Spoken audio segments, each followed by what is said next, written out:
drop of water in the desert. Our heart desires real pleasure, transcendental bliss. We are hankering after Krishna, that is our inner desire. We are trying to get eternal happiness. Hari Bol.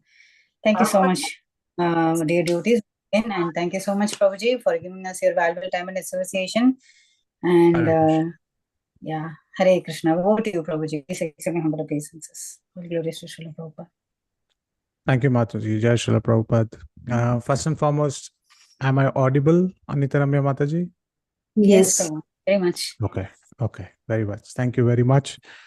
First and foremost, my humble obeisances unto the lotus feet of all Vaishnavas and Vaishnavis who are assembled here. I wish you all a very, very happy Rama Navami, such a great occasion, such a wonderful festival. And the whole world is celebrating Lord Rama's appearance, not only in Ayodhya, not only in India, but the world over, like Kaumodaki Mataji mentioned. Every devotee, non-devotee, every single creature on this planet Earth is celebrating Ram Navami today. So we have the august presence of such Vaishnavas and Vaishnavis, and I have been ordered to speak today under the order of Prithvilas Mataji. In fact, I was selfish enough to come out of a short time asylum of speaking, and I was tempted to speak on this day because this is a very close subject matter to my heart. And Prithvilas Mataji and all the other organizers of Bhakti Sangha Japa group, they have been very kind enough to give me the slot, and I would be ever grateful for them. But with great slots and great tithis comes the great responsibility for a speaker to also transport the audience into the very tenets of Ramayana. So before we start, I would seek your blessings of all the elders. I would seek the blessings of all the devotees so that my words can purify myself, and also the words will make absolute sense, and it would give the biggest of the pleasures to all the people who are listening to this broadcast. So before we start, we would like to pray to our acharyas. Om Ajnanatimirandasya Jnananjana Shalakaya Chakshurunmilitam Yena Tasmai Shri Guruve Namaha. Shri Chaitanya Manobhishtam Sthapitam Yena Bhutale Swayam Rupakada Mahyam Dati Swapadantikam. Nama Om Vishnupadaya Krishna Prishtaya Bhutale Srimate Bhaktivedanta Swami Nitanamine. Namaste Saraswate Deve Gauravani Pracharine Nirvisesha Shunyavadi Vaschatya Deshatarine. Jai Shri Krishna Chaitanya Prabhu Nityananda Shri Advaita Gadadara Shri Vasadi Gaura Bhakta Vrinda. Hare Krishna, Krishna Krishna, Hare Hare, Hare Rama, Rama Rama, Hare Hare. Pujantam Rama Rameti Maduram Maduraksharam. Aruhya Shakham Mandem Valmiki Kokilam. Veda Vedde Pare Pumsi Jate Dasharatatmaje Veda Prachetada Sasi Sakshad Ramayana Atmana. So I welcome each and every devotee who have come here to attend this Bhakti Sangha Japa group session. Today the topic that we have is Ramayana, the direct representation of Vedas. Before I speak about the topic, I would like to speak a few words of how Srila Prabhupada used to glorify all the acharyas in the various Vaishnava paramparas. Especially we have to glorify today also the day which just passed by, which was the appearance day of Ramanujacharya. I think on 12th, on Sunday, we also celebrated the appearance of Ramanujacharya, the great saint and the great acharya who came in the Sri Sampradaya, who was none other than the expansion of Lakshmana. He is the expansion of Adishesha, and he very brilliantly worshipped and showed us the part of Sharanagati, which is in the Sri Vaishnava Sampradaya.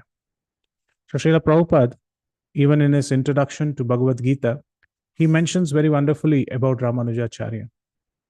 But why are we speaking about Ramanujacharya? The reason is there is a big connection between Ramanujacharya and Ramayana.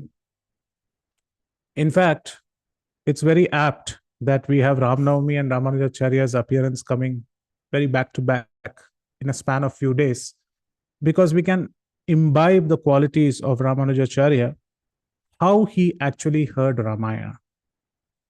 In fact, he wanted to understand about this itihasa. So Ramayana and Mahabharata are the two itihasas.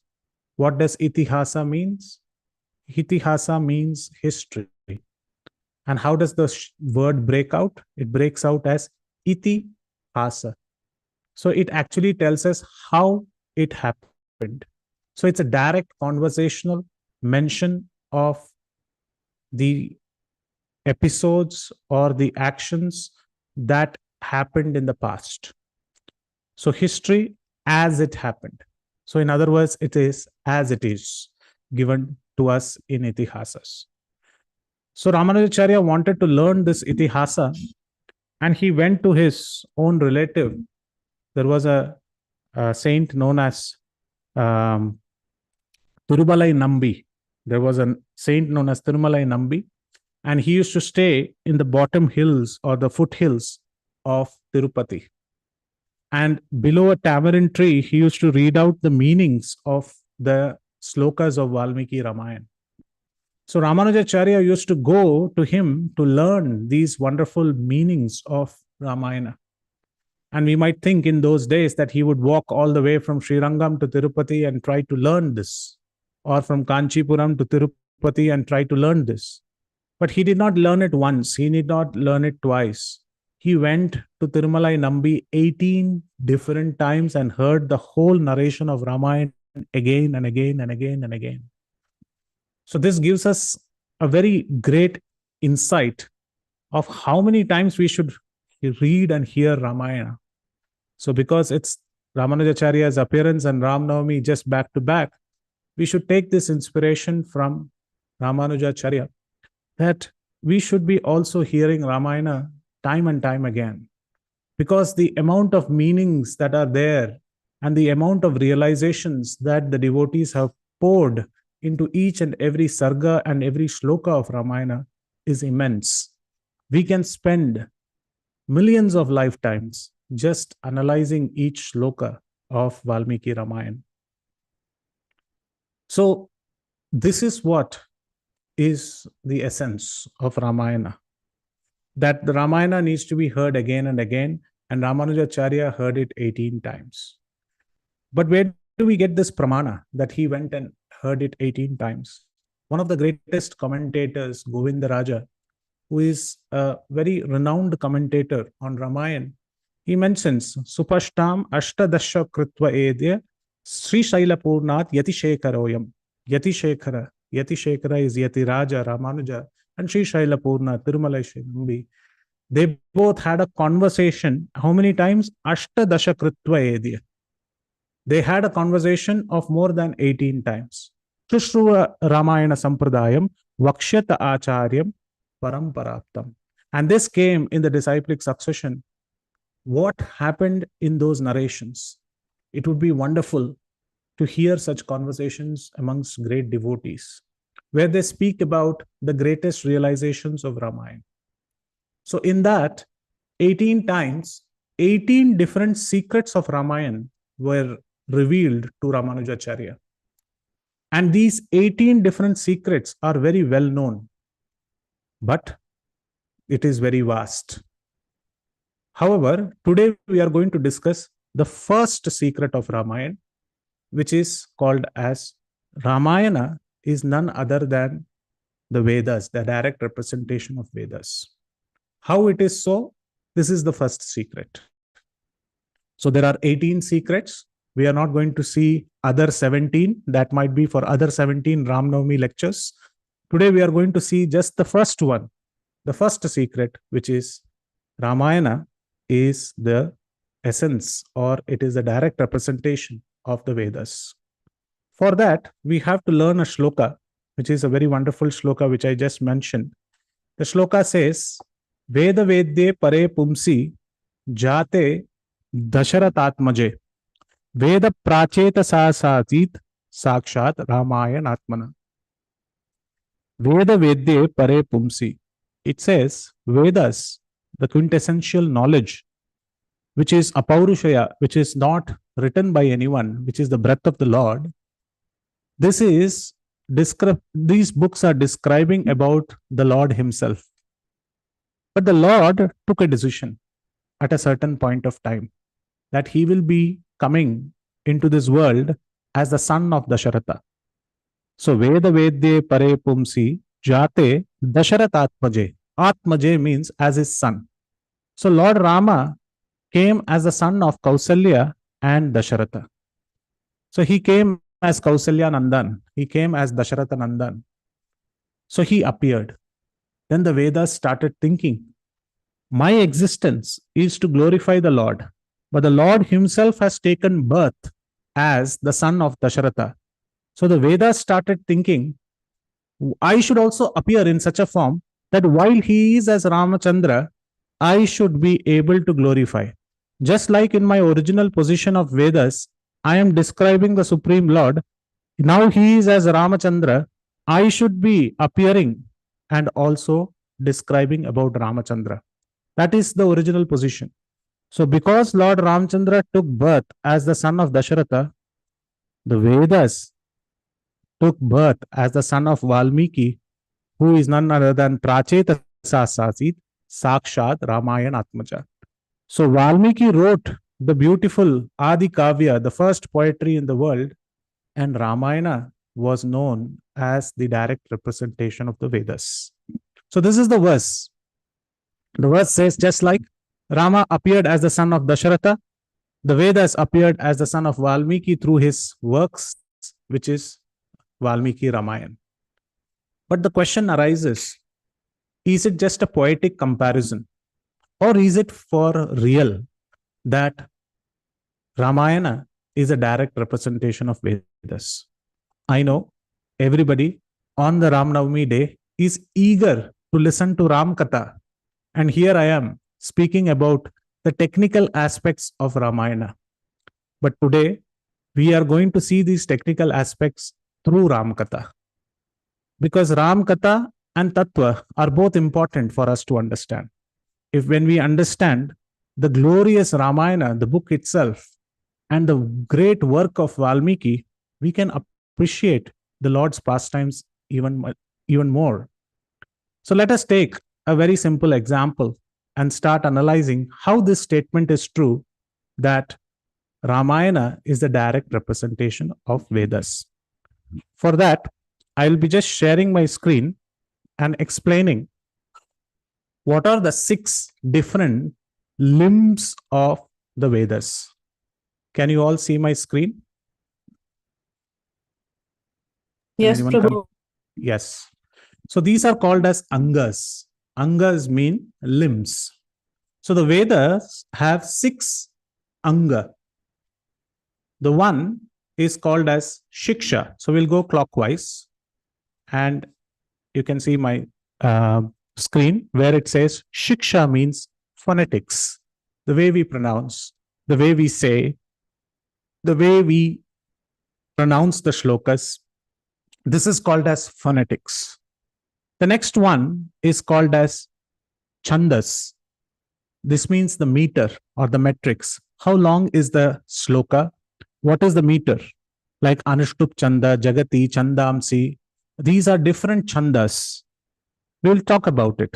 The third is grammar. Everybody needs to know grammar or Vyakarana. The fourth is Nirukta or the etymology or the very definition or the dictionary meaning of the words.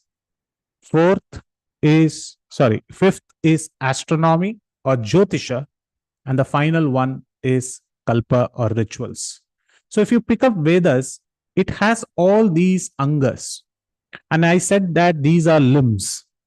So let us go through each one of them and let us try to see our hypothesis, which is right now, is that how is Ramayana actually the direct representation of Vedas?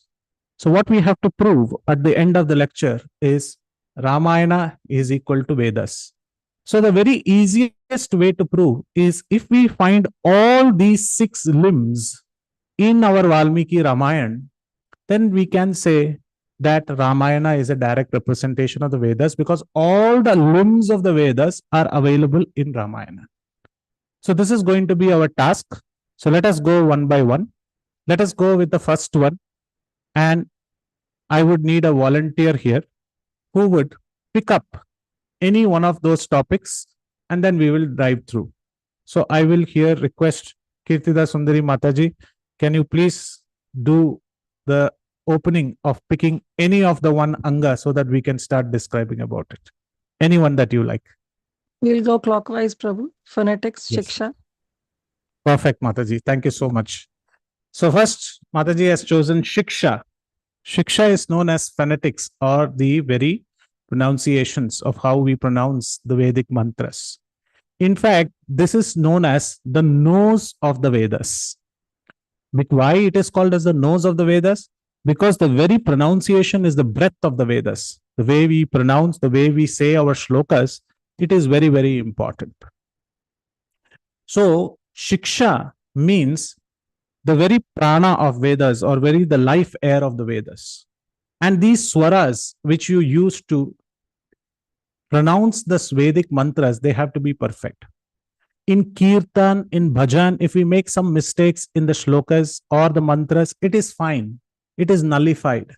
But when we chant the Vedic mantras, we have to be very particular that those words are correct.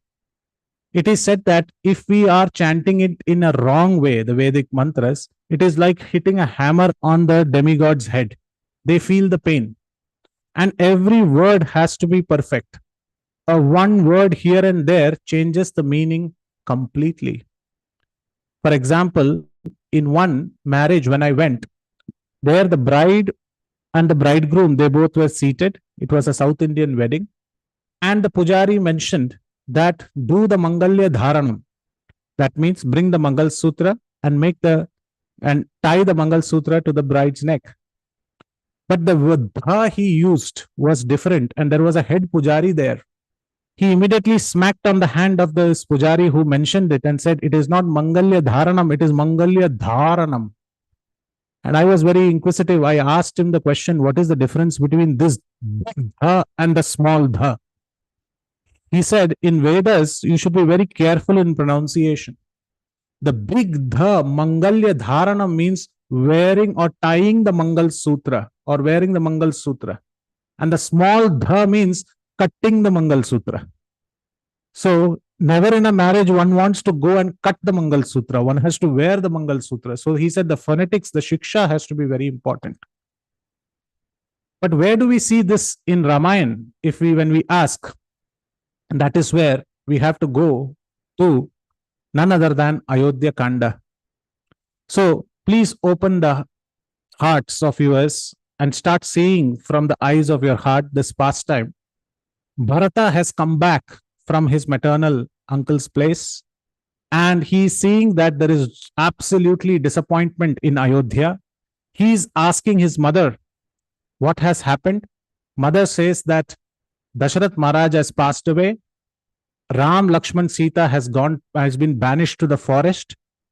Bharata is very disappointed. He gathers all the ministers, everybody, all the military troops, comes to Shringharipura, crosses the Ganges, and is walking towards the place which is called as Prayaga. And in Prayaga, there is a hermitage of Bharadwaja Muni. So right now, place yourself in the ashram of Bharadwaja Muni. Imagine that you are Bharadwaja Muni and in front of you, you are seeing the entire city of Ayodhya. You are seeing the great military strength of Ayodhya and you are seeing the four Rajakumaras, the three Rajakumaras, the two Rajakumaras, Shatrughna and Bharata. And you are also seeing the mothers and everybody assembled there, all coming along with Bharata, walking towards the place where Ramchandra is. And here is Bharadwaja Muni. He says, stop Bharata. It is such a great fortune of mine that you all have arrived here. Why don't you take some little bit of breakfast, lunch, and dinner, because it is my duty that any guests who comes to my house, I should feed them. Imagine you are Bharadwaja Muni, and how many people are at your doorstep? There are millions and millions of people at your doorstep. And we are not talking Mahabharata where Bharadwaja Muni has an Akshaya Patra. We are not talking about Mahabharata where there is a special blessing like Draupadi, where he can cook for so many people. So can anyone guess how many people were there with Bharadwaja Muni cook for this entire sea of devotees who have arrived at Bharadwaja Muni's ashram under the leadership of Bharata? So Divya Mataji says 10,000. Okay, there were 10,000 cooks. Anybody else wants to guess how many? Valmiki Ramayana says how many people were available? Any guesses? Please take open guesses. Uncountable. Uncountable, says Kaumodiki Mataji. In fact, her answer is correct, but not at this point of time. So what happens is that, in the interest of time, I'm going a little ahead. So what happens? Bharadwaja Muni is the lone person in the ashram. And here is Bharadwaja Muni, who is the only person in the ashram, saying that please have Chappan Bhog, please have all the Raj Bhog, please have full pet khana, full stomach, have full prasadam and go. Now, this happens in some grahastha houses. You know what? When the guests come in, the Prabhuji says, will you have idli? Will you have dosa? Will you have rotis? Will you have sabji? The Mataji inside will have heart attack, because there is no atta, there is no idli atta, there is absolutely no ingredients. Whatever has been spoken, those ingredients are absolutely not available in the kitchen. But the Prabhuji is going on saying, will you have this? Will you have that? Will you have this? They are worrying, what will the guests say? Because if that is said, they have to finally start. And then they call the Prabhuji inside and say, please don't say this. Please first ask here. But here, Bharadwaja Muni has nobody to ask, nobody to discuss. He just said, will you have? And the beautiful thing is, when Bharadwaja Muni asked this, Bharata also accepted. Yes, we will have prasad. So this is where the first anga of our wonderful topic, which is going to come, which is called as Shiksha. So what did he do? What did Bharadwaja Muni do? What he knows the best, he did that. So I'm just sharing my screen. I hope you can see the screen. This is in Ayodhya Kanda, chapter or sarga number 91, text number 22. And I'm going to read that text. This is the text which is in front of you, my dear devotees. It says, Evam samadhina yukta tejasa apratimena cha Shiksha Swara yuktam tapasa cha abravin muni. So this word that we are learning, which is called as Shiksha, is appearing here. Evam samadhina yukta tejasa apratimena cha Shiksha Swara yuktam tapasa cha abravin muni. That sage Bharadwaja, Evam Samadhina, he went into a complete intense meditation like a samadhi. And he has unequal splendor. And with full austerity and power that he had, what did he do? Shiksha Swara Yuktam. He spoke the mantras of Vedas in the perfect Shiksha, in the perfect phonetic, and in the perfect articulation, and the perfect pronunciation.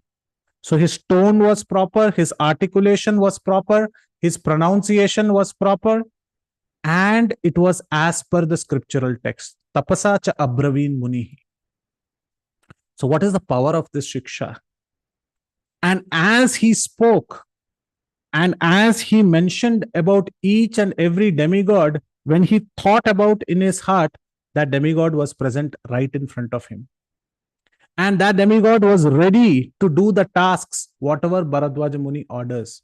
Indra was there, Vishwakarma was there, and immediately they all assembled in front of him.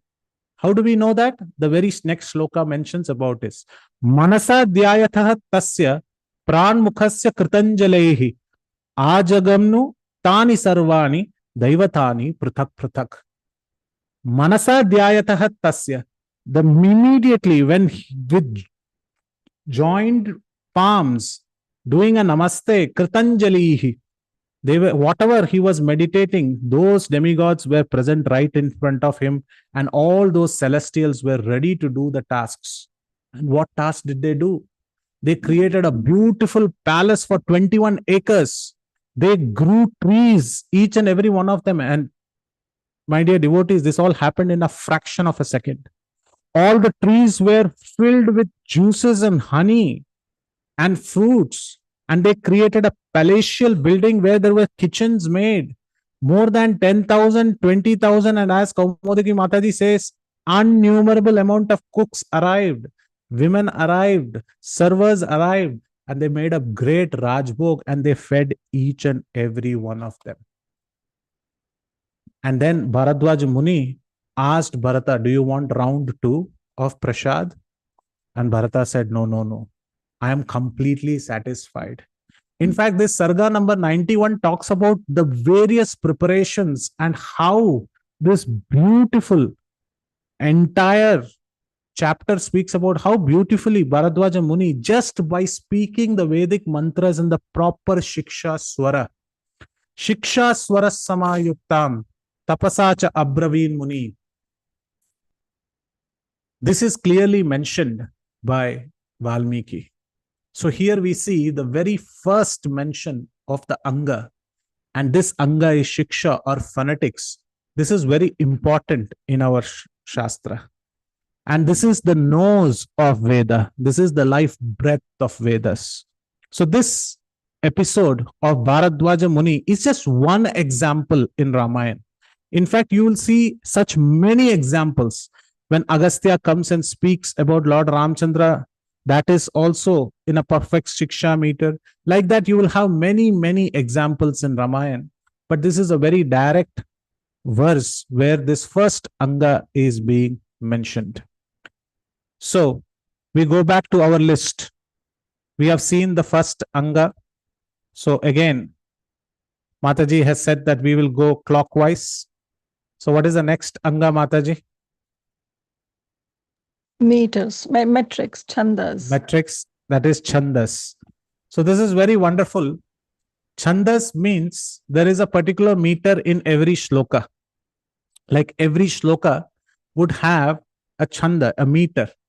For example, even in Bhagavad Gita, we see Anushtup Chandaha, the first verse of Bhagavad Gita. Dharma kshetre kurukshetre samaveta yuyutsavaha mamaka pandavasyeva kima kurvata sanjaya. We know this shloka.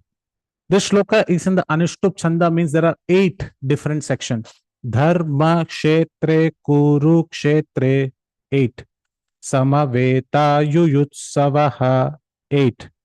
Mamaka pandavasyeva 8. Kima kurvata sanjaya 8. So you have a split of 8, 8, 8, and 8. Like this, there are many shlokas which follow this meter of 8. And this is the chanda called as the Anushtup Chanda.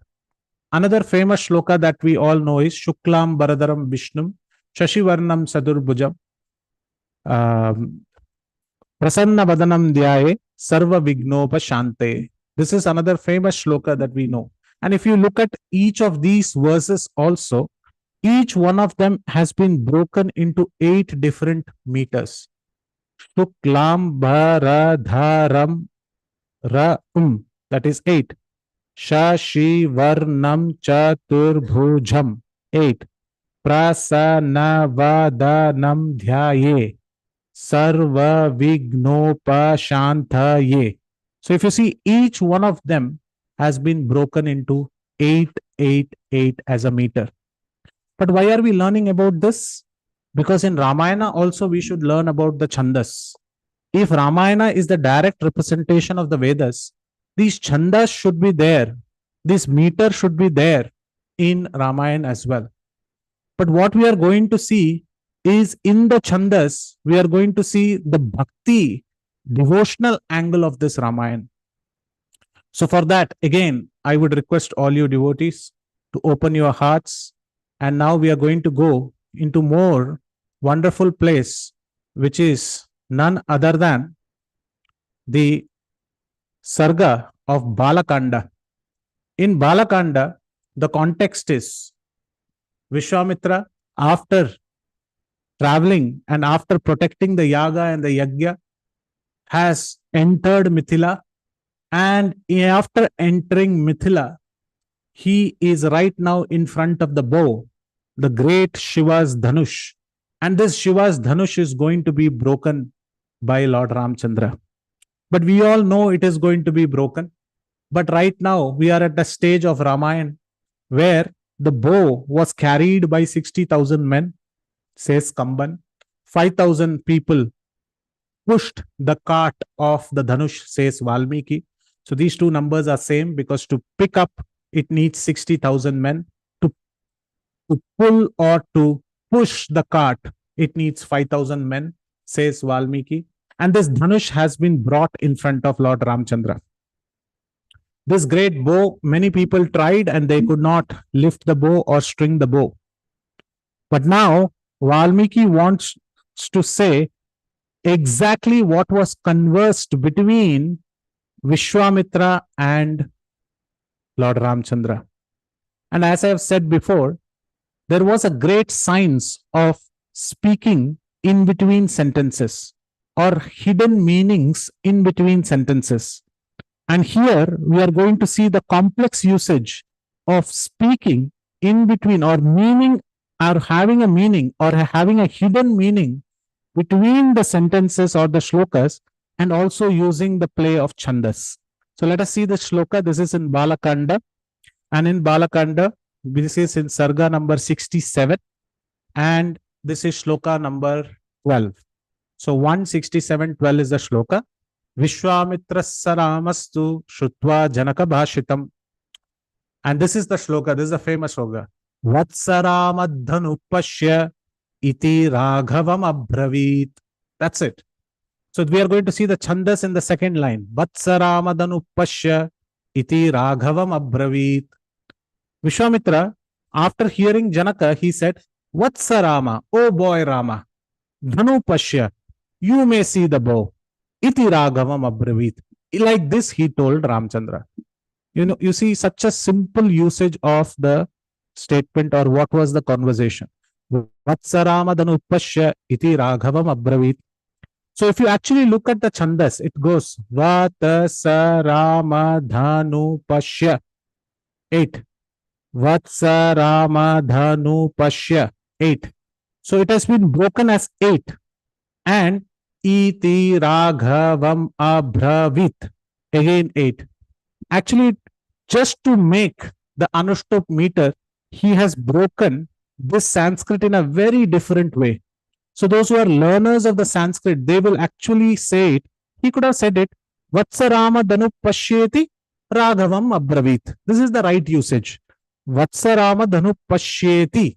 Pashyeti means, please see the bow. And like this, he converts to Rama. You may see the bow. Oh boy, Rama, you may see the bow. Like this, he conversed. But here you see the word pashyeti is not put together. You see the word here, it's broken as pashya, and then it is joined for the next 8 set, which is iti raghavam abravit. The very reason of breaking this is, one, to fit into the chandas. But here the acharyas mention the chandas is one part of the story, but Vishwamitra is indirectly telling Lord Ramchandra, you may see the bow, pick it up and break it into 2 and do the act. This is Guru's instruction. Vatsarama dhanupashya iti raghavam abravit. And this is Anushtup Chandaha. So if you break the 16 syllables right in the middle, you get 8 in one half, 8 in the other half. The bow's length is 16 feet. So in other words, Vishwamitra is saying, please Ramachandra, pick up the bow and break it into 2 halves, just like I have broken the verse into 2 halves, 8 in one side, 8 in the other. You pick up the 16 bow. I did this for the chandas to be broken, but you break it for your chandas. That means your shreyas, that means your glory to be broken beyond compare, and you win the greatest glorious wife, who is none other than Sita, who is Jagan Mata. So you do this on my behalf, or you do this on my instruction, not on my behalf, on my instruction. So this is what is meaning of the shloka. Vatsa Rama Dhanu Pashyeti Ragamam Abhravit would cause 7 and 8 words. But here, Vatsa Rama Dhanu Pashya means we are breaking the chandas into 8 parts. So this is a great example of where the second limb of Vedas, and this Vyakarana is generally called as the mouth of the Lord. So we called the first one, which is the Shiksha, as the nose or the breath of the Lord. The second, which is Vyakarana, is known as the mouth of the Lord. So Ramayana, when we learn it through these different angles, along with bhakti as the eyes, we get so many different meanings. And this is why I said that one can spend millions of lifetimes reading each and every verse. If you read any of these, we do not find the real hidden meaning. We think that a sloka has been written, but it is the acharyas who comment. Acharyas like Govindaraja, acharyas like Ramanujacharya, who went 18 times to understand these nitty-gritties of these shlokas. So this is the second limb, which is actually hidden in Ramayana, and this is called as the Chandas. Vatsarama Dhanupashya iti Raghavam Abravit. So the next time we hear about Lord Rama breaking the bow, we should think about this wonderful Chandas called as Anushtup. And when he broke the bow, we should think that Vishwamitra actually indicated how it has to be broken.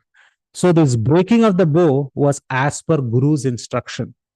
So because Lord Rama is very obedient, he will only do the things that Guru had said. That is the reason why when Janaka and Sita came with the garland, he said, stop. I was told to only see the bow, but I went one step ahead and broke the bow because that was the hidden meaning.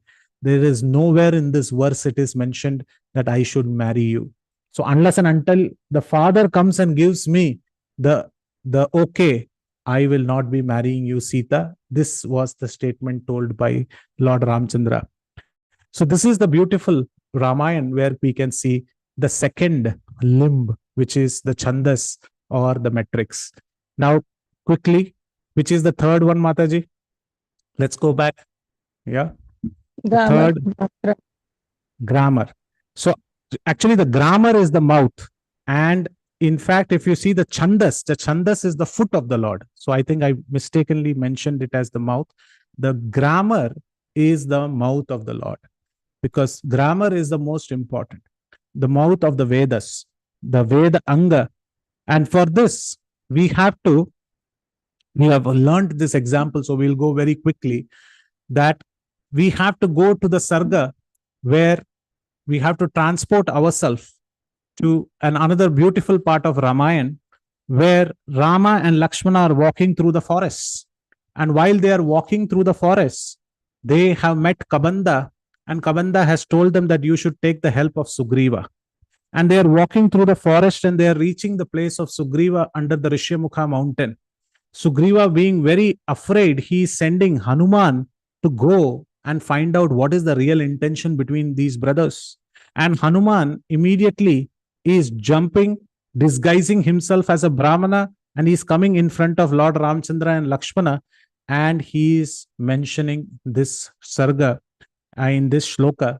And we have seen this shloka before, but we will see it again. So this is the shloka that he is mentioning. And this is in sarga number 3 of Kishkinda Kanda, and the shloka is 14. And in fact, it is in 14b, 15a, like how people say it. So the shloka is Ayata cha suvritta cha bahavaha parigopama sarvabhushana bhurshaha kimartam na vibhushitaha. A very beautiful and a very famous shloka of Ramayana. So here if you says, he says Ayataha. Lengthy are your hands, Rama. Very lengthy. So Lord's hands are very lengthy because they are known as Ajanubahu. So Lord Rama's hands are very lengthy in nature. Ayataha. Then he says, Sumrittaha. Your shoulders are really spherical in nature. with those beautiful wings on the shoulders. His shoulders are very spherical in nature. How are they spherical? And what is there? Your hands are very spherical and your shoulders are very spherical in nature, just like the clubs. The clubs they use for gym in the olden days. It's called as the malkham. They used to use these clubs. And these clubs look like shoulders, these spherical shoulders. Parigopamaha. These are the clubs. So he's saying your hands are very lengthy, spherical, and they are very beautiful. They are just like the clubs. But Sarva Bhushana Bhushaha, they should be actually decorated with beautiful ornaments. But I don't see any ornament. Kimartam na vibhushita. This is the first statement Hanuman is saying after saying many introductions. He's saying this to looking at Rama and saying, why are your spherical, long, lengthy shoulders, which are similar to clubs, which are worthy of decoration with every single kind of ornament, why are they not decorated, or why they remain undecorated? Can you please tell me? Now, one might think, is this the right way of introduction? Because here we have to look at grammar, and another very important aspect of the Vedas. In English and many languages, we have singular and plural, right? Singular means one, plural means many. But in Sanskrit, we have singular, dual, and then plural. Ekavachan, duvachan, or then there is bahuvachan. So there are many. So here, that is why ekvachan means balaha or ramaha. Dvivachan means ramau. And many vachan means ramaha. So ramaha, ramau, ramaha. Like this, we have learnt it in Sanskrit in our younger days. But here, if you see, every single word is plural usage. Ayataha, suvrittaha, bahavaha, parigopamaha, bhushaha, vibhushitaha. How is this possible? He is actually seeing Rama and he should be having two hands. But here it is mentioned bahavaha. That means Hanuman is saying, I'm seeing many hands. And how is this possible? Because Hanuman is a Vyakaran expert. He will not make even one grammatical mistake. Maybe Hanuman is hallucinating here and he has made a mistake by saying bahavaha. Bahavaha means having many hands or having more than two hands. But no, this is not true. Why? Because even if you see in the very verse, when we go ahead in Sloka number 29, Rama says he has not made any mistake. How do we know that?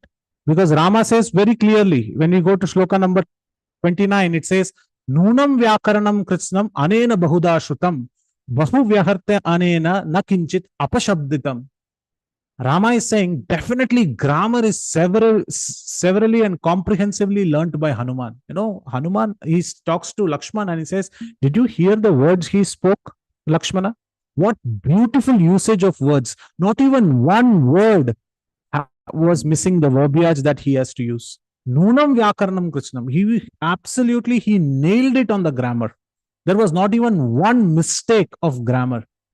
Okay, we heard Rama saying that there is not even one mistake of grammar, but here we are seeing that he is saying ayataha, suvrittaha, bahavaha. These are all plural usages. Why it is so? It is so because the Lord shows extra set of hands for his special devotees. Lord Ramchandra always maintained that he is the son of Dasharatha and he is the son of Kausalya. So he always exemplified this mood that he is coming in a human form and he has only two hands. But to very special devotees, he immediately showed his four-handed form of Narayan. So when Hanuman actually was walking towards Lord Ramchandra, he saw two hands. But when he came closer, Lord showcased his four hands. And these four hands were seen by Hanuman. So while he was mentioning the shloka, he immediately turned it in Vyakaran, in grammar, and said, Ayataha, cha suvrittaha, cha bahavaha, cha parigopamaha, sarva bhushana bhurshaha. And continually he said, so beautiful are your four shoulders. These shoulders are so beautiful, they should be actually hidden. Because these shoulders are so beautiful, people will lose their consciousness. They will go behind you. So why don't you close them with ornaments? But he actually was meaning something else also. He's saying, on these shoulders, when you came as Kurma avatar, you kept on your shoulder Lakshmi and you took her. You killed Hiranyakashipu and you rescued Mother Earth, that daughter of this earth, Sita. Where is she? She is not on your shoulders. Kimartam na vibhushita. Where is Sita now? I can't see Sita now. So the usage of grammar is in such a way that only when we know grammar, we can appreciate this verse. So the third anga, which is grammar, is very beautifully mentioned here. Does anyone know where else in Ramayana Lord Ram shows four-handed form to any other devotee? Anybody knows? It is in Ramayana. So this is a test. Anybody knows the another place where Rama shows the four-handed form? Any guesses? Guha. Sorry? Guha. Guha, no. Guha Prabhuji. Guha, no, not as much as I know. With Wali? Vali, we'll have to check. But it's a very unusual character where he shows the four-handed form.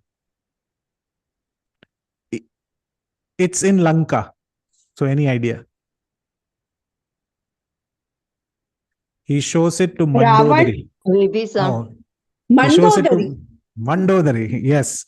Tamasa Paramo Dhata Shank Chakra Gadadara in Ayodhya Kanda, in one of the sarga, it's mentioned that when Mandodari, when she sees that her husband Ravan has fallen and she glorifies Lord Ramchandra, then Lord, she says, Tamasa Paramo Dhata Shank Chakra Gadadara. I see the four-handed form of Narayan. So the Lord shows special mercy to special devotees. And Mandodari is one of those special devotees who got the special darshan, just like Hanuman, the four-handed form. So we have to really look at the third anga, which is Vyakarna, which is the mouth of the Vedas. And this is the shloka which tells us in Ramayana that the anga called Vyakaran is very much present.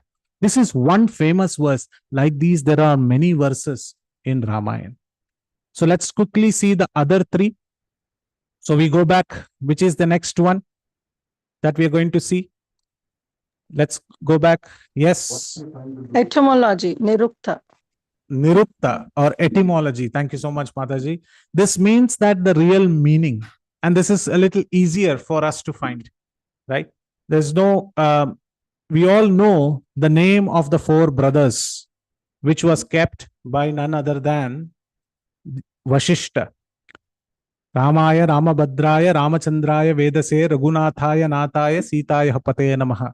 We see the different names have different meanings. Ramaya was called by Dasharatha. Ramabhadraya was called by Kausalya. Vedase was called by Vashishta. Ramaya, Ramabhadraya, Ramachandraya was called by other mothers of Lord Ram, Kaikeyi and Sumitra. Vedase, Raghunathaya, he was the king of Raghu dynasty, was called by Ayodhya Vasis. Raghunathaya, Nathaya. Nath, he was called as Nath by Sita Maya. Sita Pataye, he is called by all devotees as Sita Pate. So a simple verse also has great meanings or etymology. So we're going to see why Vashishta kept the four names of the four brothers. So on this auspicious occasion of Ram Navami, can someone take the benefit of naming the four brothers who are to appear one after another today, starting with Lord Ram? Can someone name the four brothers? Rama, Lakshman, Bharata, Shatrugna. Wonderful, Mataji. You got all the blessings by just uttering the four names of the four personalities. Rama, Lakshmana, Bharata, Shatrugna. So Rama, the etymology of the word Vashishta kept it so because Ramayate iti Ramaha. One who is pleasing to the heart and one who is pleasing to the mind, and one who is pleasing to the entire existence once he takes this holy name of Rama. So Ramayate iti Rama. So one who is very attractive and very pleasing is known as Lord Ramchandra. And Lord Ramchandra was very pleasing to even the opposition. Lord Ramchandra was pleasing to Vali. Lord Ramchandra was pleasing to Tara. Lord Ramchandra was pleasing to Shurpanakha. Lord Ramchandra was even pleasing to Kumbhakarna, Khara, Dushan, Ravan, everyone. So one who is very pleasing even to the enemies, that is Lord Rama.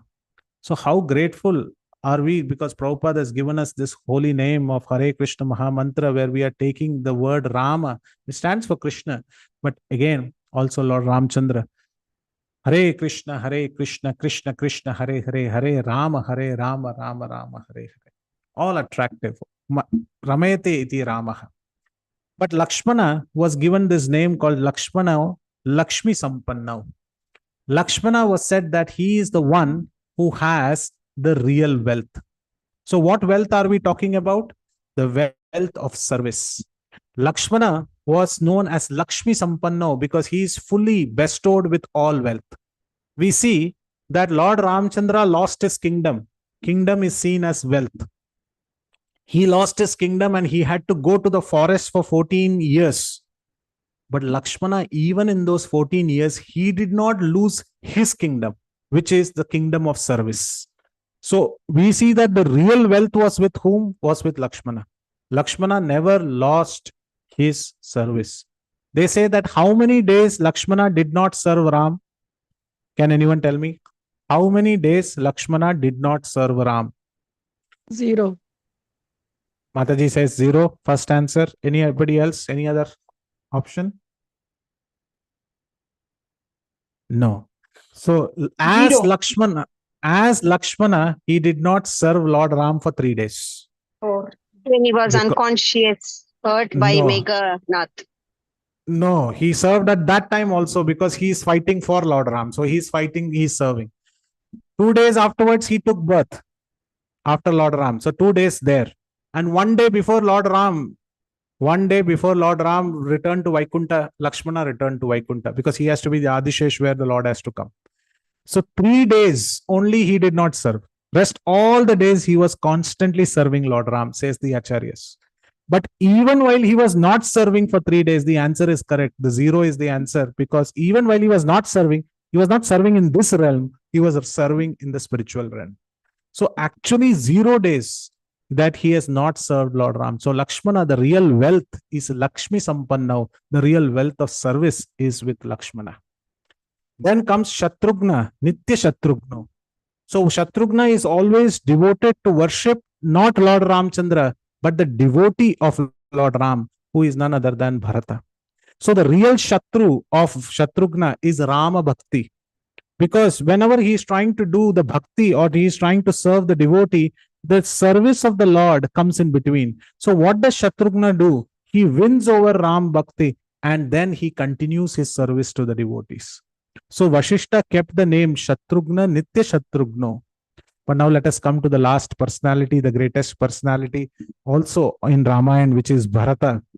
Bharanath iti Bharataha says the etymology of the word Bharata.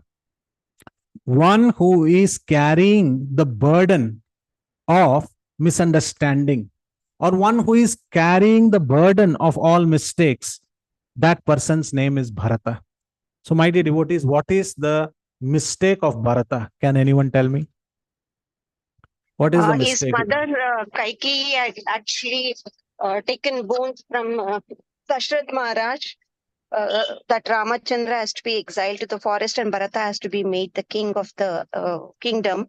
But Bharata was not at all involved in this. He was not at all part of this. So how it is his mistake? But the thing is, the entire subjects, the kingdom, the entire Ayodhya Vasis blamed Bharata, that it was his intention to rule the kingdom, and hence he took all the blame upon him. Correct. So, but those Correct. were not the correct blames, but he took the blame. That is correct. So he took the blame of others. But there is a sarga and there is a mention in Ramayana when Shatrugna holds the hand of Mantra and he brings Mantra in front of Bharata. And he says, Bharata, punish her right now. This woman, Mantra, is the real reason why Lord Ram, our Bhabi Sita, and Lakshman went to the forest. please punish her. She is the real cause of all misery that has come to Ayodhya. Bharata immediately says, leave her hand. And Shatrughna says, why? Why should I leave her hand? He says, she is a servant. And the goal of a servant is to always please the master. Isn't it not? Shatrughna said, yes, I am always interested in serving you who are my master. And hence Mantra was also trying to serve Kaikeyi. So she was saying things to serve her master, which is Kaikeyi. So it is not her fault. Then Shatrughna said, let me go and bring mother Kaikeyi here. She is the one who is at fault. Then Bharata said, no, it is not Kaikeyi. It is not her fault as well. And Shatrughna said, why? Why that is so? He said, every mother wants her son to win. What is wrong in that? Every mother thinks that her son should succeed. He should sit and he should get the best of the welfare. So this is not wrong. This is not her mistake as well. And Shatrughna said, then this is definitely the mistake of our father, Dasharatha. He should have not agreed to this boons that Kaikeyi was asking for. Bharata said, no, don't blame our father. Our father is very famous for keeping his words. And that is the Raghukula, the Sun dynasty standing for. We stand for our words. And Dasharatha has aptly kept up his word. And he is not to be blamed. Then Shatrughna was really thinking, who is to be blamed? Then he said, I think it is Lord Ramchandra. It is his fault. And Bharata asked, why are you talking about Ramchandra? He said, he should have not gone. He should have just brushed it across his shoulder to say, Father, have you gone lunatic? Are you mad? I will not go. He should have said it. Then Bharata said, it is not his mistake as well. Because Rama is very obedient to his father. Just like father's words, he will always keep up his father's words. And hence, when his father mentioned, that is our father mentioned, he went to the forest, so it is not his fault. This time, Shatrughna got really wild. And he was saying, Bharata, then whose mistake it is? Bharata said, it is my mistake. The mistake is truly mine because I went to our maternal father's place, that our mother's father's place. Because if I was there, I would have not allowed Kaikeyi to do this. In fact, he also said, it is my mistake because I was born in the womb of Kaikeyi. If I was not born, this situation would have never come. So the mistake is truly mine. So Bharata shows the selfless, egoless attitude. Bharanat iti Bharataha. We see that when we walk on a thorny path or on a road, and sometimes there is a thorn, it pricks us.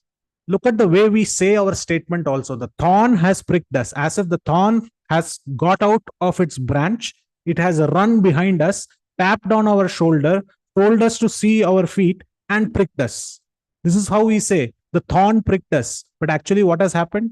We stepped on the thorn. This is what has happened. We stepped on the thorn, but we never say, I stepped on the thorn. We say the thorn pricked us. But Bharata's attitude is not like this. Bharata says, Bharanat iti Bharataha. He says, I am the one at fault. So the etymology of the words are very important for us to understand. And these etymology was these words and its real meanings, how deep has been mentioned by Valmiki. And how wonderfully these names have been given by none other than the beautiful Vashishta, where each name of the brothers itself means a lot. So let's see the last two that we have. What is the next one that we have? The fifth Anga. Astronomy or Jyotisha. One thing, etymology, what it represents ears, right? Yes, the etymology represents here the ears of the Vedas. So the Shiksha represents the nose and the breath. Vyakarna is the mouth. Nirukta is the ear. Chandas is the foot of the Vedas. Now we are talking about Jyotisha, which is the fifth, which is eye.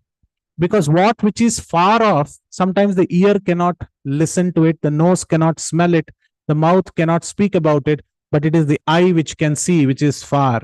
So that is astronomy or Jyotisha. So where do we get this Jyotisha mention? We should again jump back, open our hearts. I will take 5 to 10 more minutes for the last two, and we will explain this very beautifully in Ramayana itself. The Jyotisha aspect of Ramayana comes at a place which is very beautiful, which we can see, is the place where in Ayodhya Kanda. In Ayodhya Kanda, please open your hearts and you can see this as it is mentioned in the Ramayana. The context is Lord Rama is walking through the forest in search of Sita, and he comes across the withered, the dying Jatayu. Jatayu's feathers are everywhere. As he walks up to Jatayu and he sees Jatayu is fatally injured, he immediately picks up Jatayu and he weeps. Ramchandra weeps and he says, I lost my father in my kingdom, and I lost my father-like figure here in the forest as well. And Jatayu, before dying, he has only very few nimishas. And before dying, he says, that place where Mother Sita has been taken, he says it has been taken by Ravana. And he says, I'm going to die because that Ravana, that person who made me to die right now is the same person who took Mother Sita. And at that time, he says a very Jyotisha Vakya, and that is what we see it here. He says, Vindanamo muhurto aso sacha kakustana abhudata. So this Vindanamo muhurto, this is the mention where we get about Jyotisha. So here it is mentioned Vindanamo muhurta. The muhurta known as Vinda is very, very special.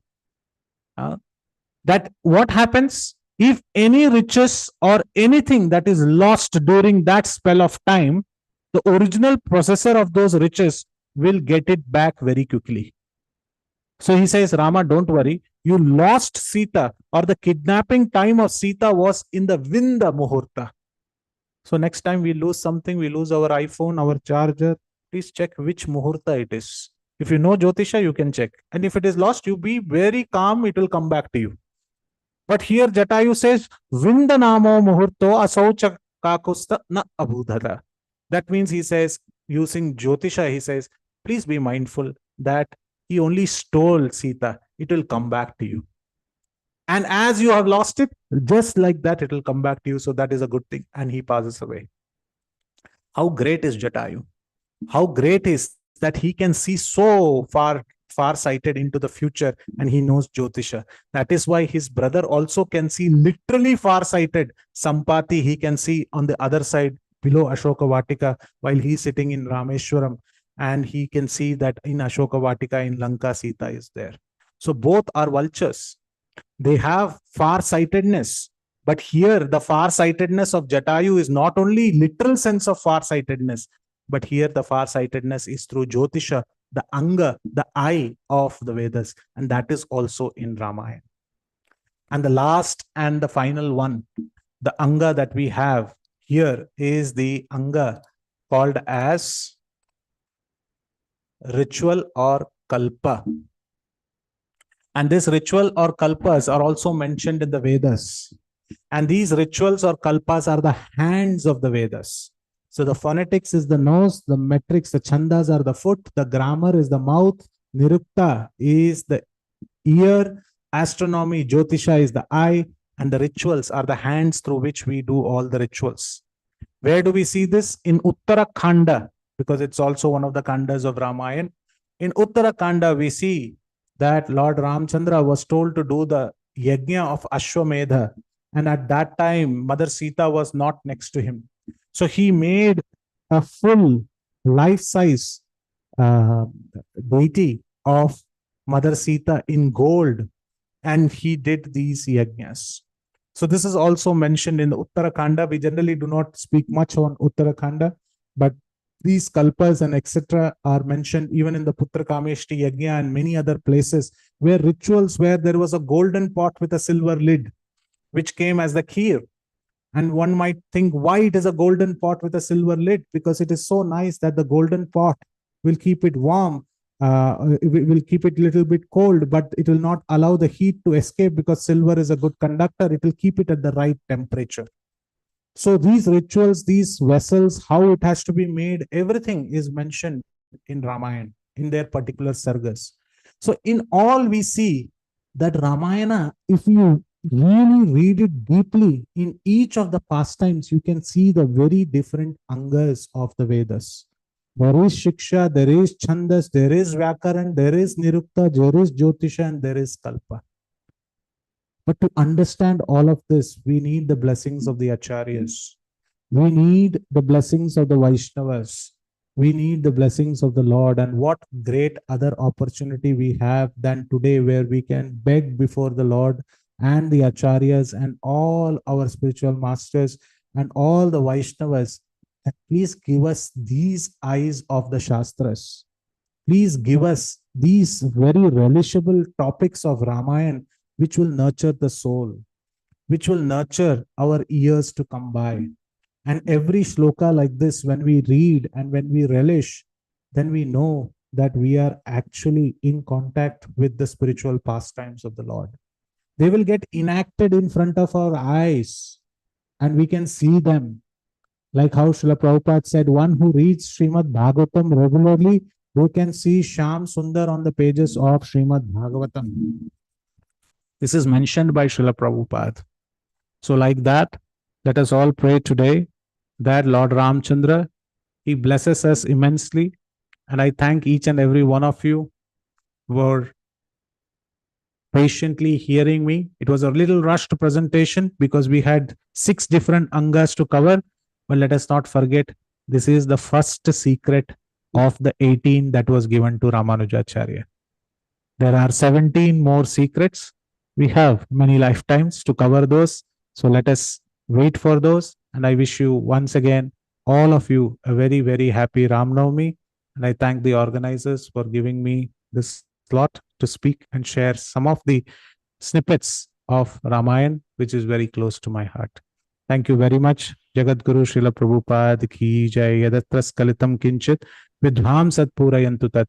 Yadatras saushtubam kinchit tad gurur evame nahi. If you found any mistakes or if you found any wrong explanations, please correct them. You are all vidwans. You are all readers of Ramayana. Please correct them because I am not perfect. And if you found something nice, all those glories go to my spiritual master, assembled Vaishnavas, all the Acharyas, and they are definitely not to me. Thank you very much. Jagat Guru Srila Prabhupada ki jai. Any questions, comments, clarifications, feedbacks, critiques? Open to those. Hare Krishna. Hari, what a wonderful class, Prabhu. So I remember initially you were saying that I'm not going to say pastimes, but this class was filled with pastimes with each and every Anga. So thank you so much for presenting it so wonderfully. Very well, thank you. So there are raised hands, Prabhu. So yeah, Preeti Vilasini Mataji.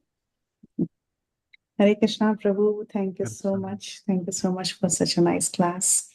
You covered all these 6 Angas and the very first Rahasya, very, very, very, very beautifully in-depth quoting verses. It was very relishable to hear the entire section, Prabhu. Prabhu, my question was about the Vinda Muhurta. It said I believe it's the 11th part of the day. So how is it divided? Like every 2 hours, or how do they divide it? I mean, I'm just trying to point at which hour this could have been: evening, morning, afternoon, something like that. I think the Jyotisha experts can decipher it. I do not know. I think I'll come back. I know a couple of good Jyotish devotees and I can come back on it.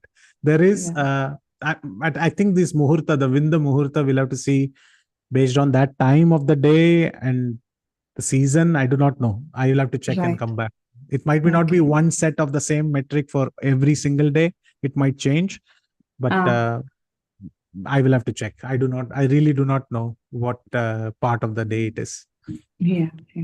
Anyway, thank you so much, Prabhu. Very, very nice class. Very thorough, as always. So thank you again. Thank you, Mataji. Thank you for the opportunity. Hare Krishna. Thank you, Prabhu. Hare Krishna. Thank you. Hare Krishna. Thank you, Mataji. Kirtida Sundari Mataji, please go ahead. Hare Krishna, Prabhuji. Dhanavad Hare Pranam. Krishna. Perfect class, perfect blend of Siddhanta and Leela.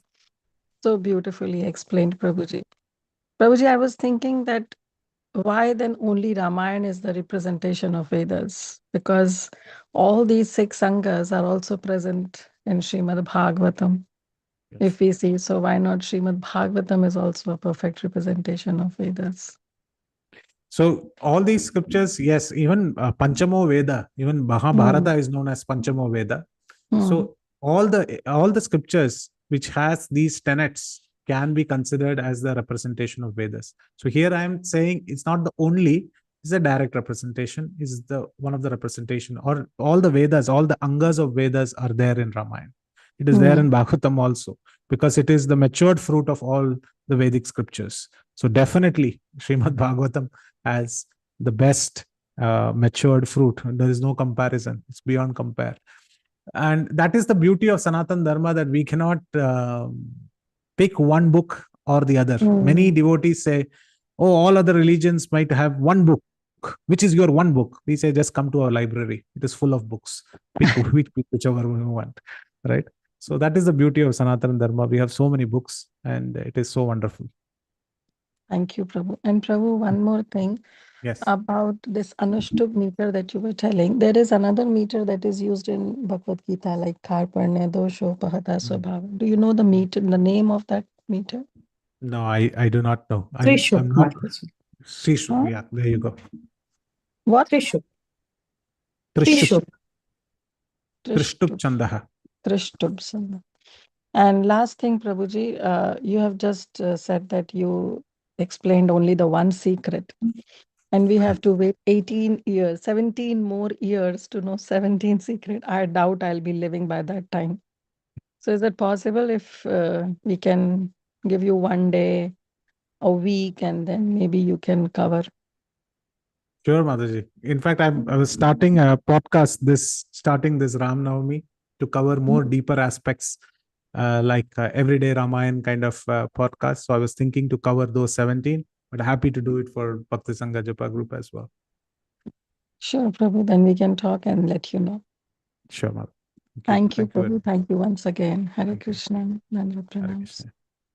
Hare Krishna. Thank you, Siddha Sundari Mataji. I was also about to say the remaining 17 we can cover. So thank you for getting it as a topic. Yeah, so I think Divya Mataji, yeah, please go ahead.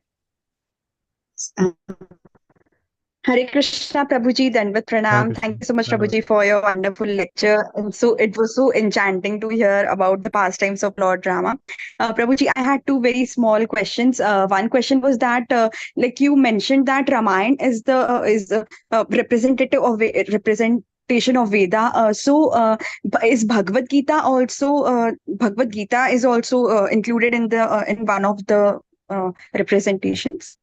That was my question. As I said, Mahabharata is known as the Panchamo Veda.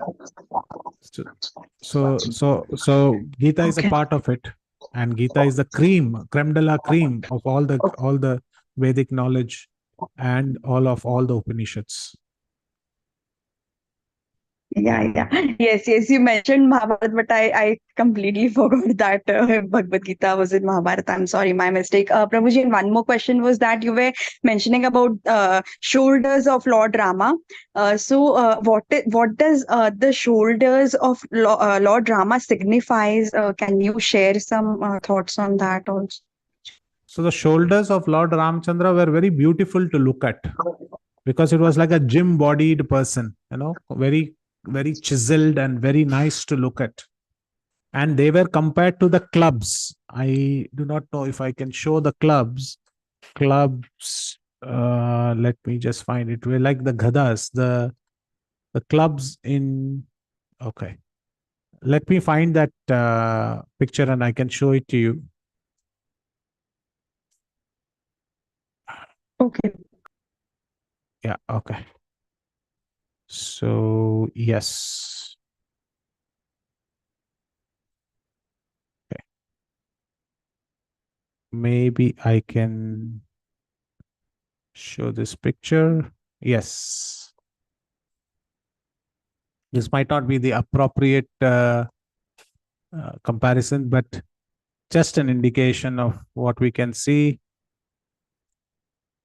Can you see here, Mataji, the person using in the right hand side, the person holding the club?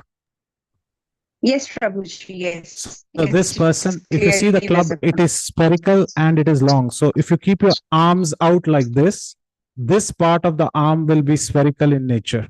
the deltoid, which you call it, this part of the arm. So, Yeah. and please remember, this is being said by Hanuman, who himself has the best shoulders.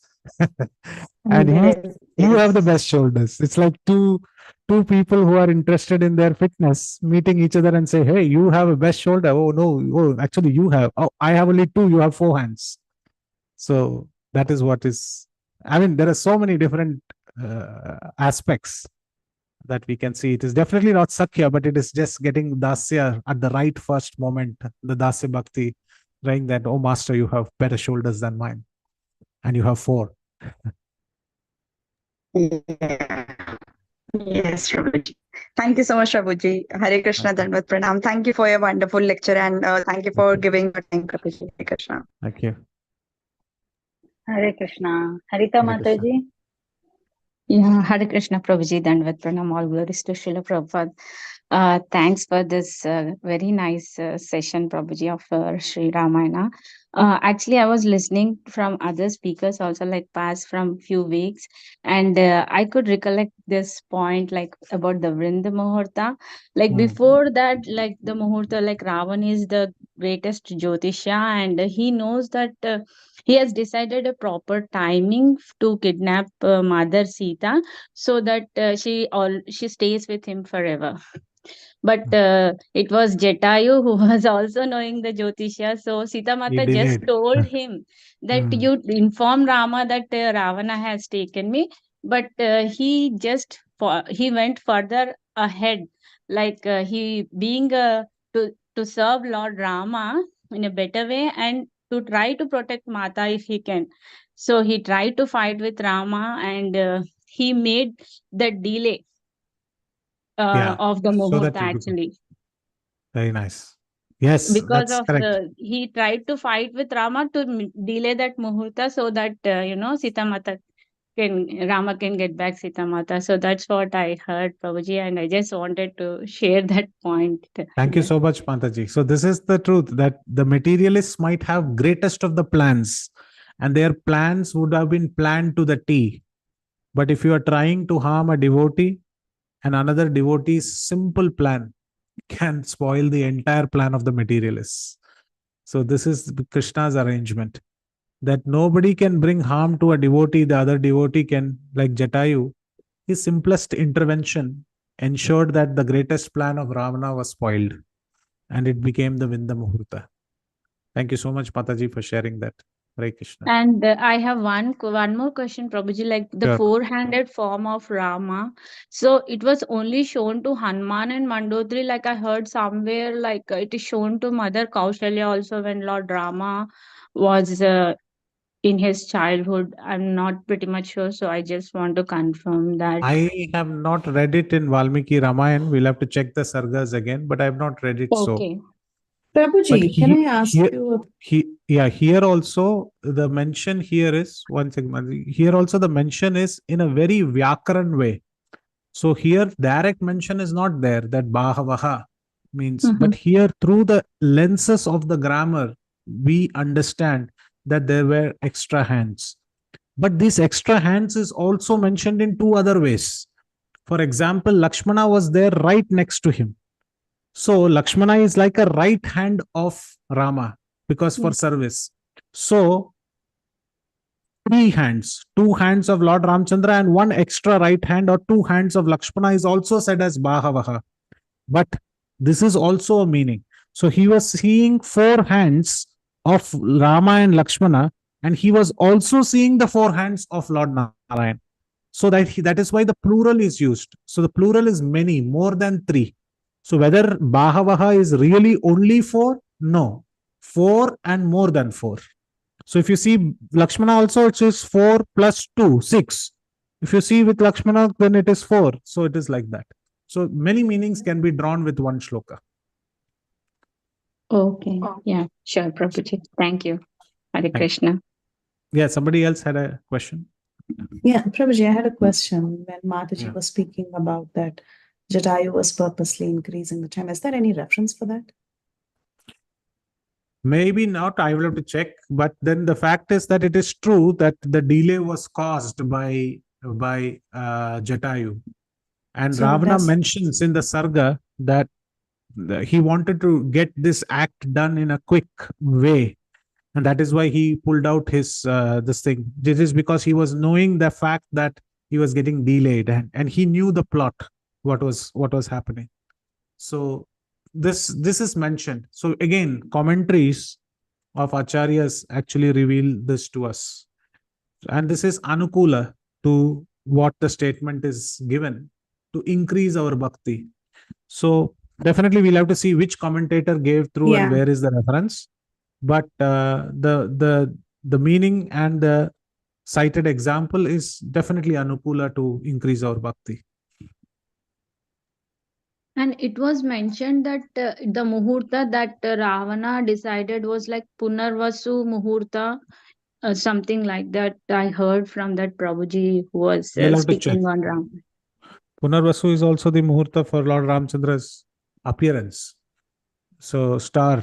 So we'll have to check. Okay, Prabhuji. Yeah, sure. Thank you, Prabhuji. I don't know. I was curious. Punarvasu would be a nakshatra, right? How would it relate? Nakshatra, yes. It's the star. It's the star of Lord Ramchandra. Punarvasu nakshatra. Hare Krishna. Hare Krishna Prabhuji. Thank you, Yes. Harita Mataji. Yeah, Manmohan Prabhuji. Yes. Hare Krishna Prabhuji. Dandavats. It Hare was Krishna such a nice Prabhu. and relishing lecture, Prabhu, and it's always a pleasure to listen about Lord Rama, and what a better day than on Ram Navami. And Right. Prabhu, I just had one thing, like Lord Rama is also known as Ajan Bahu, right?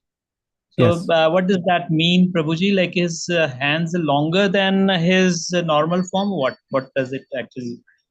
Generally, the mention is Ajanubahu, means one whose hands are very lengthy and they reach up to the knees.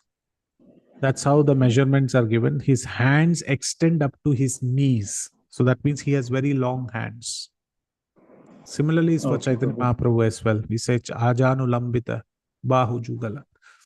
So Okay. Ajanu Lambita means one who has great shouldered lengthy arms which extend up to his knees. Yeah, Prabhu. And one thing, Prabhuji, you mentioned like the Ramayana by Valmiki ji is like the first poetry. So isn't Veda before Ramayana, and isn't Veda being, can we call it as a poetry as well or not? No, not poetry. The Adi Kavya is Valmiki Ramayana. So Vedas are it is in a different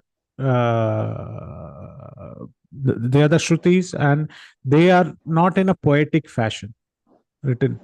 There are some parts of it which follows the Chandas and the meters, but not all. But Valmiki's entire epic is a poetry. It's the first Adi. Okay. And it was written before the birth of Lord Rama, right, Prabhu? No. So because the first chapter itself very clearly mentions this, and many people feel that it is written at the same time. That is not so. So let me show you that verse in the very Balakanda, in the very first chapter itself. It is very clearly mentioned.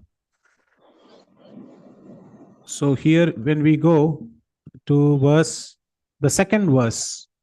So the second verse of Ramayana, it says, Konaswin Sampratam Loke. The word Sampratam is very important. This question is being asked. Konaswin Sampratam Loke. Who really is that person in the present world? That means Valmiki is coexistent while Lord Ramchandra is also existent in Ayodhya. So it is not written before. Yeah. Sampratam Loke. Sampratam means presently. So this is written and then given to Lava and Kusha, and then it is spoken in front of Lord Ramchandra. So, at the same time, Valmiki ji, at the same time when Lord Ram existed, simultaneously Exactly. it was contemporary. They were both contemporary. Yes, because even in Ramayana, you see that when they were going in the 14-year exile, they come to Valmiki's ashram also. So it is parallel tracks. Valmiki became Valmiki from Ratnakar. That is one track. At the same time, at the other side, whole Ramayana is happening. And when Valmiki became, that is Ratnakar became Valmiki, he was living in his ashram. and this 14 years banishment was there. They came to Valmiki's ashram. They stayed in Valmiki's ashram. Then they went ahead. And after all of that, then Valmiki was sitting and thinking, I want to know who is the person who has all these 16 qualities and is present in this world. Then Narada says, it is Ramchandra whom you have met. Why don't you write about him? And he says, I want to know about all the past, present of Lord Ramchandra. Then he says, I will give it to you as a boon. You will be able to see.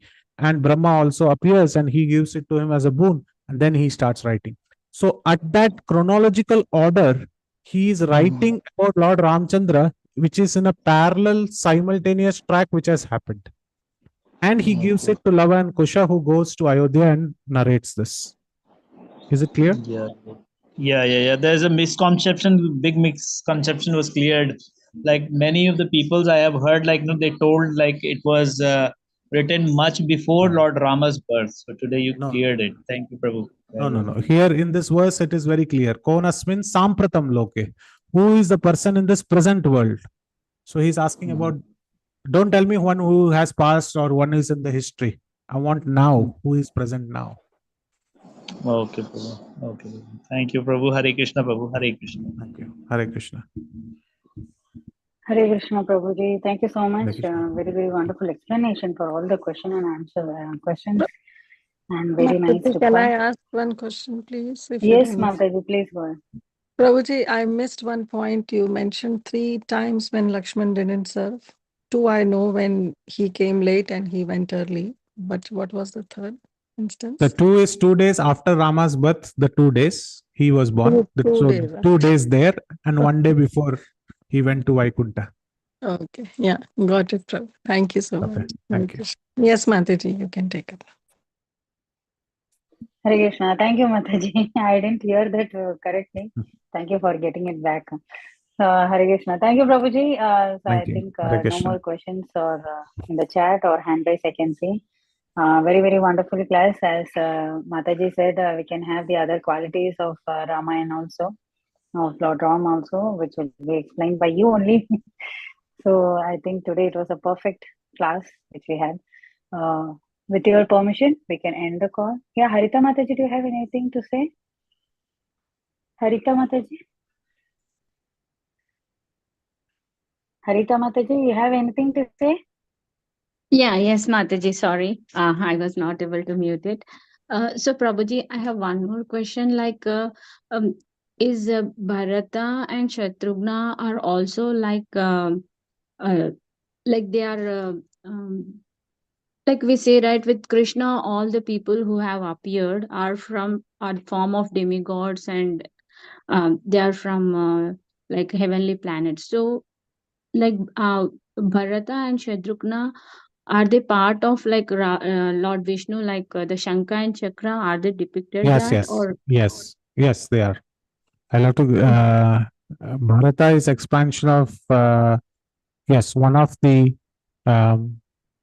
either not the Shankar, the Chakra. I'll have to check which one, but yes, they are expansions of the Lord's paraphernalia.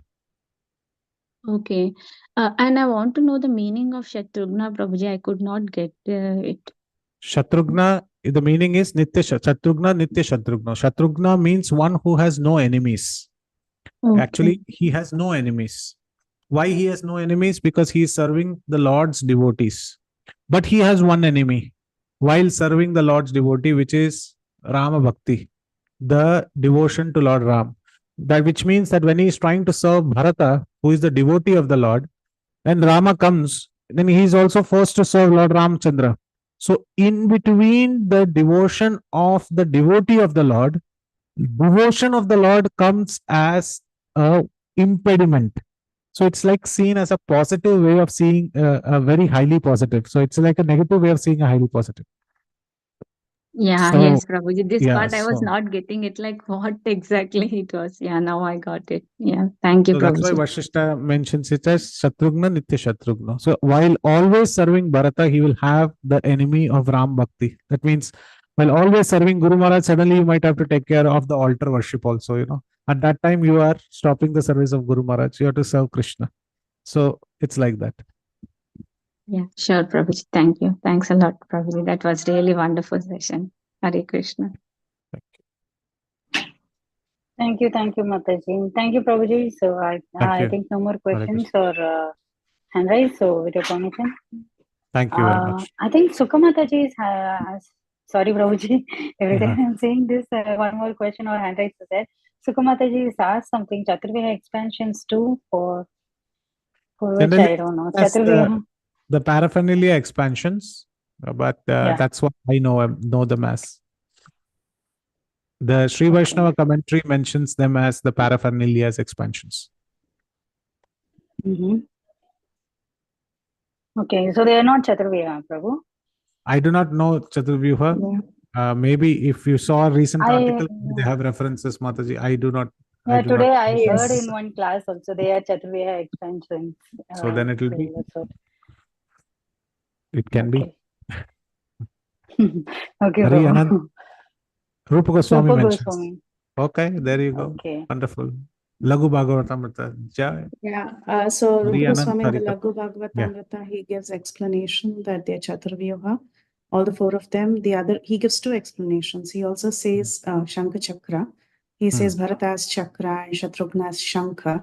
And Govinda Raja in the commentary, he says they are Garuda Vishwaksena, Bharata and Shatrughna. Wonderful. Thank you, Mataji. Thank you for enriching that part as well.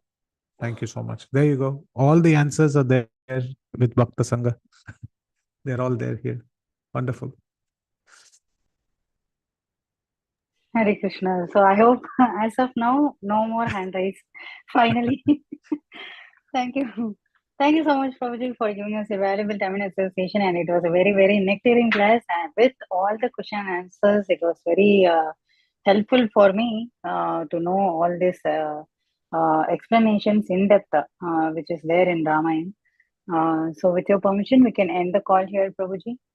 Sure, Mataji. Vancha Hare Krishna. kalpadrupasya kripa sindhupe vacha Patitanam pavanebhyo पतितनां vaishnavebhyo. पावनेभ्यो वैष्णवेभ्यो नमो नमः अनंत कोटि वैष्णव वृंद की जय श्री की जय प्रभुपाद की Ram. जय Sitaram His Lakshman Grace Bhatta Haridas Hanuman ji की ki. जय Jai. His Grace Haridas Varya Prabhu ji की की जय जय Hare गौरी Krishna. प्रभु जी महोत्सव कोटि की दंडवत जय प्रणाम जय Shri Hare Prabhu Krishna. Hare Krishna Hare Krishna, Prabhuji. Hare Krishna Thank you Hare very Krishna. much. Thank Thank you, you, dear जय Prabhuji. Shri devotees. Ram Thank you, Prabhuji.